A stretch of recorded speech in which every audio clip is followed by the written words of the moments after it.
Olá, pessoal. A gente vai dar início, então, à nossa aula sobre elaboração de cardápio. Eu sou a Luciana Félix, da Casa Rara, sou chefe de cozinha, atuo desde os 15 anos com gastronomia e desde de 2000 como consultora, né? Desde 2005 eu estou na empresa Casa Rara. Graças a Deus, eu tive a honra de trabalhar em empresas como Senac, Girafas, a gente presta consultoria para o Grupo Bellini, para a rede Skysburger, já fizemos, também tivemos a honra de trabalhar com o Gerivá, com a Richese, e várias outras empresas aí fantásticas que a gente teve a imensa satisfação de trabalhar aí no decorrer de todos esses anos de consultoria, e hoje, em plena pandemia, a gente vai conversar um pouquinho com vocês sobre elaboração de cardápio. Bom, aqui no DF a gente está em lockdown, então essa questão da elaboração de cardápio, ela toma um novo rumo, né?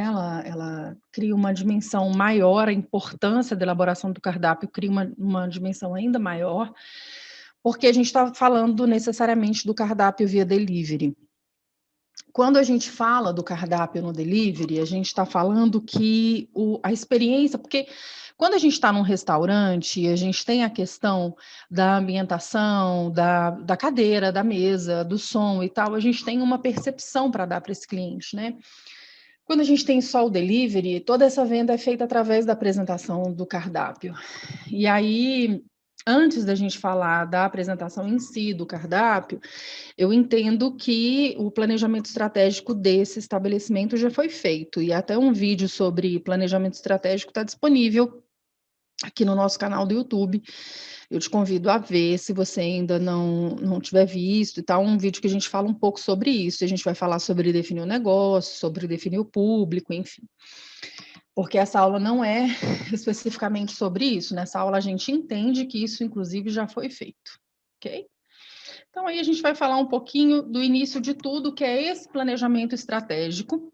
Então, se você ainda não fez, eu te convido a ir nessa aula que está aqui no YouTube, já tem alguns meses que ela está postadinha, entra no nosso canal aí que você vai ver, assiste a aula e depois você volta aqui para a gente falar de cardápio. O cardápio tem a função de ser um veículo de nutrientes, né? Serve muito como estímulo emocional e estímulo sensorial, estímulo de fome e de saciedade. A gente come muito, muitas das nossas refeições, dos nossos encontros são feitos como agregador social, né? A refeição em conjunto, ela tem essa finalidade de nos agregar, de nos mostrar como o convívio é importante. Então, o cardápio, ele traz toda essa informação. Mas não é só colocar no cardápio, a gente precisa usar as técnicas pertinentes às preparações. Então, por exemplo, quando a gente fala de uma coisa super simples, como um vinagrete, ele vai ficar muito melhor se o corte desse hortifruti foi feito de forma correta. Então, a gente precisa trabalhar com a equipe. O que é um corte brunoise, julienne, parmentier? A gente precisa valorizar as técnicas gastronômicas. Não é só ir lá, corta e faz. Não, a gente precisa trabalhar com a nossa equipe de cozinha as bases da cozinha, senão o cardápio vai ficar muito bonito, feito de acordo com a engenharia de cardápio, mas o produto que vai vir é um produto que não apetece. Tem que ficar de olho em coisas simples, como, por exemplo, a temperatura da fritura. Se a gente tem uma fritadeira que não tem uma retomada bacana, a gente vai colocar, por exemplo, uma batata frita na fritadeira. E aí a fritadeira está 180. Você coloca um cesto de batata, daí essa fritadeira baixa a temperatura, quanto tempo ela demora para voltar para 180? A gente chama isso de retomada. Então, quanto tempo seu equipamento demora para retomada vai interferir na temperatura da fritura, vai interferir na crocância dessa batata, desse bolinho de bacalhau, seja lá do que for. E entender quais são os tipos de cocção. Então, por exemplo, se eu tenho um forno combinado, eu consigo fazer ao mesmo tempo vários tipos de produto lá dentro, preservando e mantendo a qualidade de cada GN, né, que está no meu forno combinado. Mas eu não tenho combinado, então eu tenho forno de lastro, ou eu tenho um charbroiler, ou eu tenho uma chapa. Qual é o tipo de cocção que eu consigo fazer em cada um dos meus equipamentos para ter um produto de qualidade sendo solto no cardápio? A pirâmide alimentar é essa que vocês estão vendo aí. A gente trabalha, e aí entra muita questão de quem trabalha com o cardápio para o ano, né? Que são as nutricionistas que fazem. Então, por exemplo, quando você tem uma escola, quando você tem uma fábrica, uma indústria, esse cardápio vai ser feito pela Nutri. E aí tem a questão do PAT, né, do programa para os trabalhadores de alimentação, e aí você também vai ter uma Nutri fazendo, e ela sempre vai observar na elaboração do cardápio a pirâmide alimentar, elas são experts nisso. E aí a gente tem equipe que vai fazer toda a venda disso, né? Não estou falando aqui de uma unidade de alimentação numa fábrica, por exemplo. A gente vai falar aqui muito sobre estabelecimento de rua, com finalidade comercial. A gente sempre vai ter a equipe de produção e equipe de atendimento e de gerenciamento. Esse pessoal todo tem que saber qual é a missão, a visão, os valores definidos da empresa, que você viu lá nesse outro vídeo que eu já comentei com você. Esses 3 itens devem ser repetidamente ditos em treinamento e no dia a dia eles têm que ser checados. Quando você vê que a equipe está perdendo o time, está perdendo o jeito dessa questão da missão, visão, valores, qual é o negócio da empresa, aí você vai lá e recapitula em treinamento. Todo mundo tem que estar envolvido, gente, no processo de cardápio, tem que conhecer, opinar, degustar, principalmente quando a casa já é antiga. A gente usa os nossos cozinheiros, cozinheiras, atendentes, eles já têm muita vivência na casa, quando a casa é mais antiga e a gente quer mudar o cardápio. Então, eles ouvem dos clientes sugestões, é legal a gente fazer uma reunião com a equipe toda. Principalmente pessoal de compra, de recebimento e de armazenamento, porque às vezes a gente tem uma ideia legal, mas o cara da compra vira e fala assim, mas esse fornecedor sempre falha, a gente não tem fornecedor disso aqui na cidade. Então, a gente tem sempre que entender isso, tá? O cardápio tem que ser agradável ao seu cliente e saudável. Lembrando que você não vende para você. Dono do estabelecimento não vai vender coisas que são só do gosto dele. Então, tem que ser agradável e saudável que é bom para a saúde, salutar, higiênico. A gente tem que garantir isso para o nosso cliente, ok? A ficha técnica do seu cardápio, esse curso também não é de ficha técnica, mas eu vou só pincelar esse assunto. A ficha técnica é o livro de receitas em gramas e ml. Quando você vai fazer informação nutricional de um produto, é importante ter a ficha técnica. Quando você vai lançar no sistema, para o sistema dar baixa no estoque, também tem que ter a ficha técnica. Então, tudo que você colocar no seu cardápio, você vai desenvolver a ficha técnica dele, ok? E aí vocês vão receber também um modelinho dessa ficha técnica por e-mail. Quem fez a inscrição nessa aula pelo Simpla, recebe por e-mail. Quem fez a inscrição e não foi pelo Simpla, coloca o e-mail aqui embaixo nos comentários que a gente envia para vocês o modelo de ficha técnica, ok? Primeiro registro de cardápio que se tem notícia é de 1751, e aí tem um filme que fala um pouco sobre a história disso, que é esse filme que você está vendo aí, Vatel, Um Banquete para o Rei, vale a pena assistir, é bem legal. No seu planejamento de cardápio, você vai levar em consideração regionalismo, independente da proposta. Então, mesmo que o seu restaurante seja um restaurante italiano, você vai procurar fazer uma gastronomia italiana usando itens da sua região, tá? Procure sempre preservar a sazonalidade, observe o que é da safra, observe o que está mais barato, isso vai conferir, inclusive, lucro para o estabelecimento. E quando a gente considera regionalismo e sazonalidade, necessariamente a gente está falando de um cardápio mais sustentável. Por quê? Porque a gente vai dar sustentabilidade à economia local, a gente vai gastar menos com o transporte desse produto, a gente vai trazer economia para a região, a gente vai gerar empregos, vai ter menor impacto ambiental, justamente, inclusive, por conta dessa questão do transporte. E os ingredientes têm que ser usados em mais de um prato, porque senão vai dar desperdício na área de produção. Então, você vai pensar em economia de dinheiro, forma de armazenamento, tempo gasto em compra e tempo gasto nas preparações. A gente tem que garantir no cardápio a lei da qualidade, que deve atender a todos os grupos de alimento, para atender todos os nutrientes. Aí, novamente, a gente fala muito dos cardápios das indústrias, né? Quando a gente está falando de um cardápio de selfie, isso também se aplica, viu? a lei da quantidade, que deve atender às necessidades calóricas de cada nutriente, lei da harmonia, as quantidades devem manter a proporção entre si, lei da adequação. Lu, mas no self cada um se serve. Pois é, mas no self eu tenho que dar a oportunidade da pessoa dela cumprir essas 4 leis.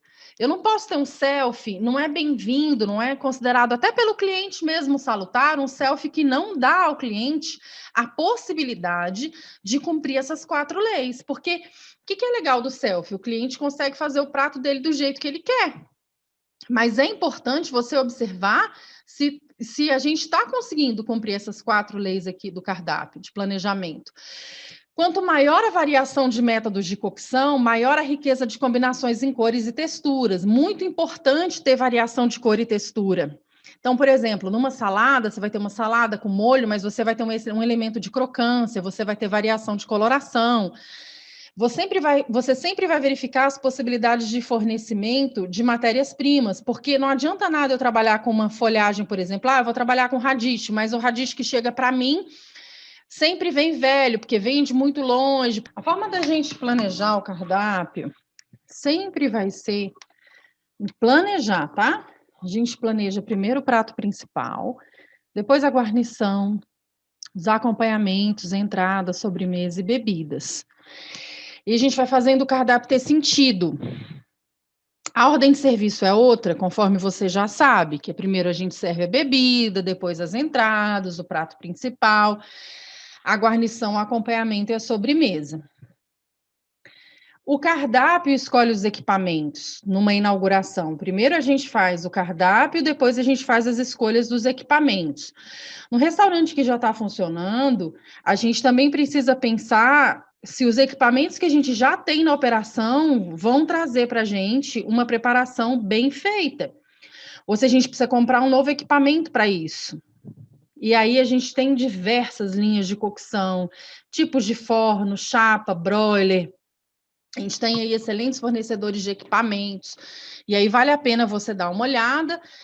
Quem não entende nada disso, está começando agora, dá uma olhada no catálogo dos expositores da FISPAL, que é aquela feira bem legal que tem em São Paulo. Você vai conseguir lá o catálogo de todo mundo que expôs. Entre em contato com os fornecedores, procure informação técnica sobre o produto. E aí você vai conhecendo os vários fornecedores que têm informação por catálogo, por vídeos, enfim. Para a formação de preço de venda, é importante que se entenda que faturamento não é lucro. Eu sempre incentivo, tem gente que faz uma complicação danada com esse negócio de formação de preço de venda. Eu sempre incentivo o uso de um bom sistema, tá?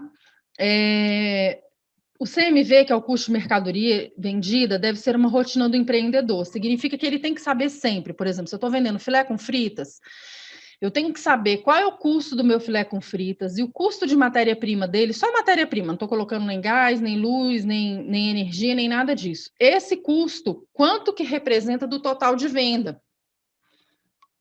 Que eu gasto com matéria-prima representa 25%, 30%, 40% do preço que eu vendo. Então, você precisa entender, por exemplo, posso ter produtos no meu restaurante que tem um CMV de 30%, e eu tenho, que é um CMV legal, mas aí eu vendo desse produto especificamente R$2.000 por mês. Aí eu tenho um produto que tem um CMV maior, ou seja, que dá uma lucratividade menor, né? Mas eu vendo 4.500 desse produto por mês. Então, qual desses 2 produtos é melhor eu ter na minha casa? Não tem fórmula de bolo, tá, gente? Assim, tem receitinha simples, não. No curso de gerenciamento, eu sempre falo muito disso. A gente tem um curso de gerenciamento na Udemy. Quem quiser, dá uma olhada lá na Udemy. A gente tem esse curso, ou dá uma olhada no nosso Instagram, que tem o link que vai, e eu explico direitinho, destrincho direitinho isso. Então, você precisa pensar, porque não é assim só, você tem que ter um CMV no restaurante de 30%. Tá, você tem um CMV de 30%, mas você tem uma venda baixa, e aí? Engenharia de cardápio é o quê? Hoje em dia, todo mundo trata isso como se fosse a novidade das novidades. Isso é da década de 80.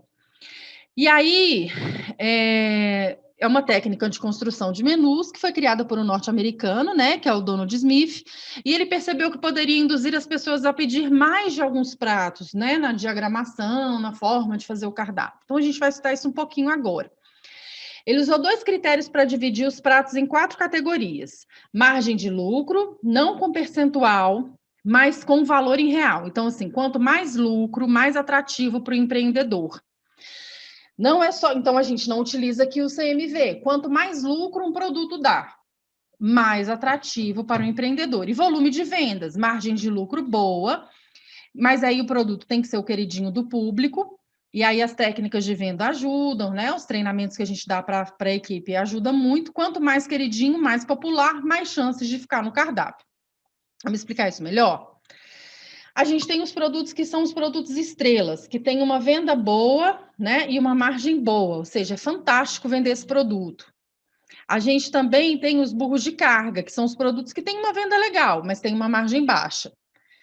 E aí a gente tem nesses burros de carga a seguinte realidade: é bom vender, mas não é maravilhoso.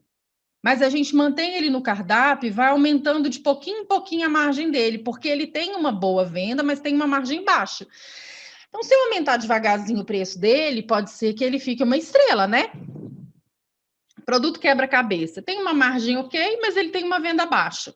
Ou seja, ele até te dá um lucro legal, mas ninguém compra. Onde é que está a falha? Na apresentação desse produto, no marketing, porque ninguém sabe que esse produto existe, na matéria-prima, porque o produto chega feio e aí não dá para fazer uma apresentação legal, na venda sugestiva, que é um produto novo e ninguém oferece para o cliente de novo, ninguém sabe que esse produto existe. Então, você vai ficar de olho, porque é um produto que é legal você vender. Só que você e as pessoas não estão comprando. Por que as pessoas não estão comprando esse produto? Ok? E tem os produtos que ele chama de cães, que são os produtos que têm a venda baixa e a margem baixa. E aí o que acontece? Você compra, perde essa matéria-prima no seu estoque, gera desperdício, atrapalha o giro do estoque, esse produto tem que sair do cardápio. Tá? E às vezes é o produto mais queridinho do empreendedor, mas só ele gosta desse produto. A gente tem que otimizar o cardápio, levando em consideração os tipos de cliente. Eu tenho cliente que quer qualidade independente de preço.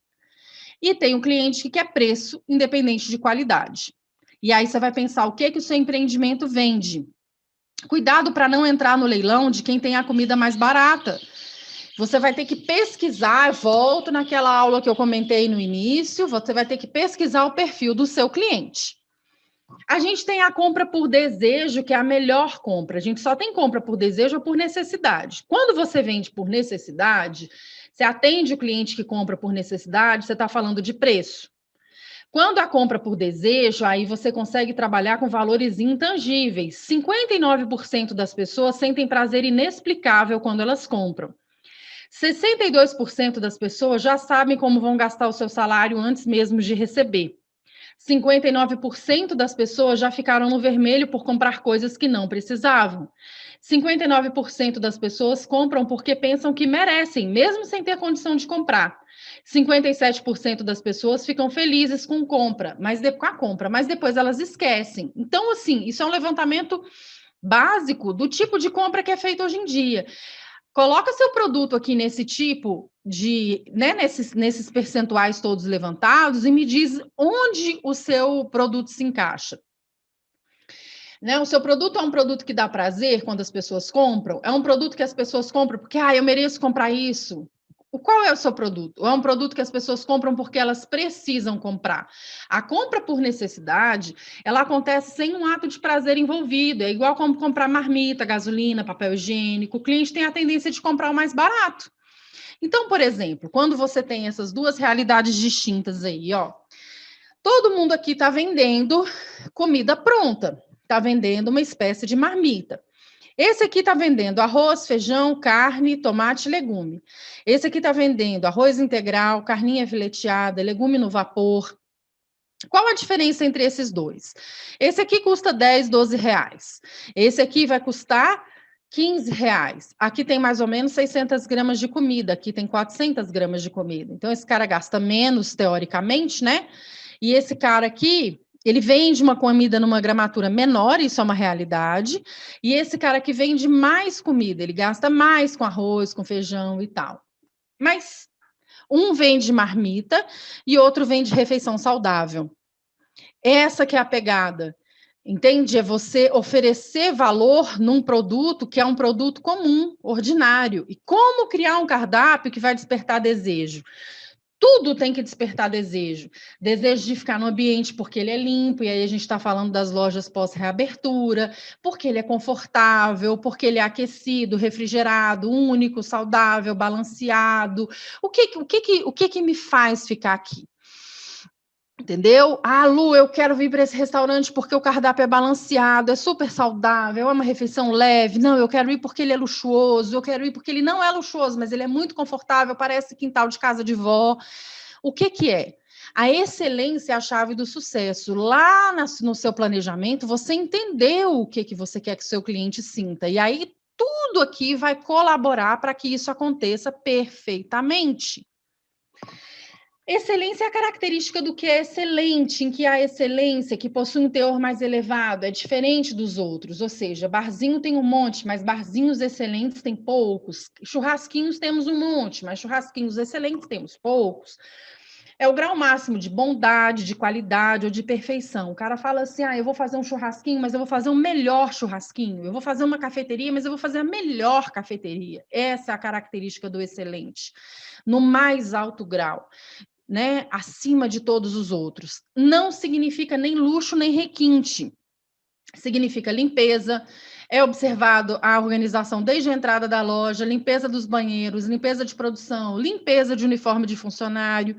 O raciocínio do empreendedor excelente é o seguinte: se tem que ser feito, que seja bem feito, que seja excelente. Não consegue fazer de qualquer jeito. Uma coisa importante, nós aqui no Ocidente temos a diagonal de leitura. A gente lê de cima para baixo e da esquerda para a direita. No Oriente é diferente. Nós lembramos das primeiras coisas que nós lemos. O que você mais quer vender no cardápio vai estar no início do cardápio. Ok? Lu, mas eu tenho algumas dúvidas sobre o cardápio, se esse produto vale a pena continuar ou não. Então, você vai colocar a imagem dele, porque a imagem ajuda muito a vender. Você sempre vai colocar no início do cardápio os pratos com maior valor, para que os demais pareçam mais baratos.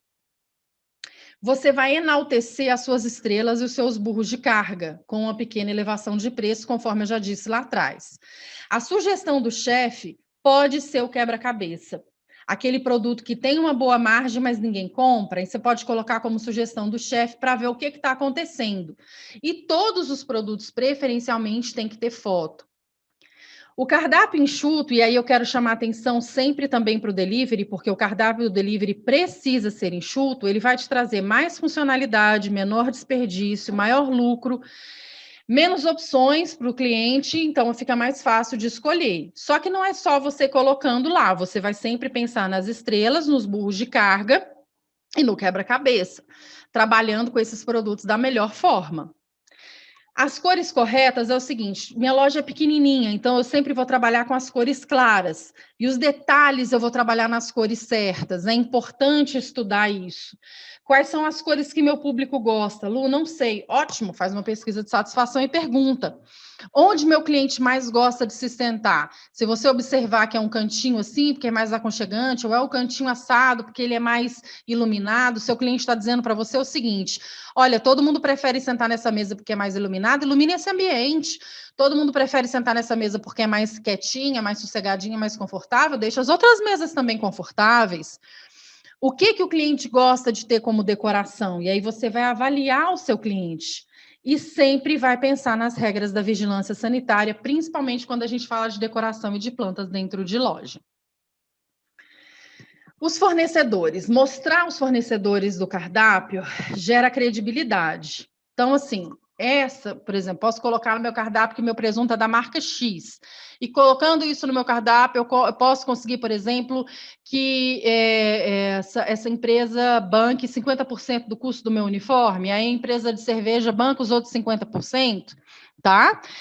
Só é ruim se o que você vende é entendido como commodity, ou seja, as pessoas compram por preço, aí não é bom, mas se o seu estabelecimento tem um DNA forte, você viu lá a aula de planejamento, fez isso direitinho, entendeu quem é você no mercado, aí vale a pena você fazer isso. Porque commodity, gente, são produtos que funcionam como matéria-prima, produzidos em escala e que podem ser estocados sem perda de qualidade. Por exemplo, petróleo, suco de laranja congelado, boi gordo, café, soja, ouro. Commodity vem do inglês e originalmente tem significado de mercadoria. Então, a gente não pode vender isso, tá? Descreva sempre o sabor do que você está vendendo. Então, por exemplo, em vez de eu dizer assim, bife na chapa com arroz e cebola, R$ 39,90. Eu vou dizer assim, suculento filé mignon selado em chapa, com crosta perfeita, suculento por dentro, acompanhado de arroz soltinho e cebola maravilhosamente amanteigada. Essa narração pode aumentar em média 20% as suas vendas. Personalidade. Treinamento continuado, formação e desenvolvimento de talentos. Eu trabalho há muito tempo com consultoria e escuto muitas vezes os empreendedores dizendo assim: tô cansado, tô cansada, não aguento mais treinar a equipe. Gente, olha só, enquanto a gente estiver no mercado, treinamento é uma coisa que a gente não vai poder parar de fazer. Treinamento é continuado. Entra aí o conceito de universidade corporativa, de educação executiva. A gente sempre vai precisar treinar as pessoas. Então, monta um programa de treinamento na sua empresa, internamente ou com a ajuda de outras empresas, e entende que isso vai ter que ser feito para sempre. A gente vai sempre ter os diferenciais de mercado em conceitos. Como assim, Lu? A sua equipe sempre tem que saber por que a sua empresa é diferente das outras. Por que o cliente compra em você e não no concorrente? Em que a sua empresa ajuda a vida do cliente ou torna a vida do cliente melhor? Isso tem que estar o tempo inteiro na sua comunicação, não só no marketing, nas mídias sociais, mas também no boca a boca dos seus funcionários, no jeito que eles tratam os clientes. E aí eu sempre sugiro parcerias e envolvimento com a comunidade. O que tem na comunidade? A gente tem uma feira de artesãs que é muito legal. Vamos trazer essa feira para a loja. Vamos colocar esse pessoal na calçada da loja. A gente tem um torneio de futsal que é bem legal. Poxa, que bacana, vamos tentar patrocinar, vamos tentar. Como é que a gente pode apoiar e se envolver na comunidade em que a gente está inserido? Para o delivery é interessante sempre pesquisar a concorrência e entregar mais do que comida. Isso só vai acontecer quando o empreendedor e toda a sua equipe souberem exatamente qual é o DNA dessa empresa. A embalagem colabora muito com a experiência e o DNA tem que estar presente nesse momento. Qual o propósito dessa empresa? Sua empresa não pode ter só o propósito de gerar lucro. Qual é o propósito dessa empresa? Sem ser só gerar lucro. E aí a gente tem, por exemplo, na Casa Rara, a gente tem o selo de qualidade. Esse selo de destaque em atendimento recebem os clientes que têm acima de 75% de conformidade sanitária e tem uma equipe treinada e auditada em atendimento no nosso sistema de atendimento. Esse aqui é para quem tem os mesmos pré-requisitos atendidos no quesito sustentabilidade. E esse aqui é para quem tem também o quesito de 75% de adequação sanitária e contrata pessoas que estão inseridas em programas de vulnerabilidade, de apoio a pessoas com vulnerabilidade social. Inclusive, a Casa Rara tem um programa que ajuda pessoas em vulnerabilidade social a terem emprego. E aí a gente tem várias empresas que participam e que são clientes da Casa Rara, e o nosso contato é esse, casarara@gmail.com, esse é o telefone, 992038981 e o Instagram Casa Rara. Eu te agradeço muito pela sua presença na aula, fique de olho, todo mês tem aula nova e a gente vai conversando. Um abraço.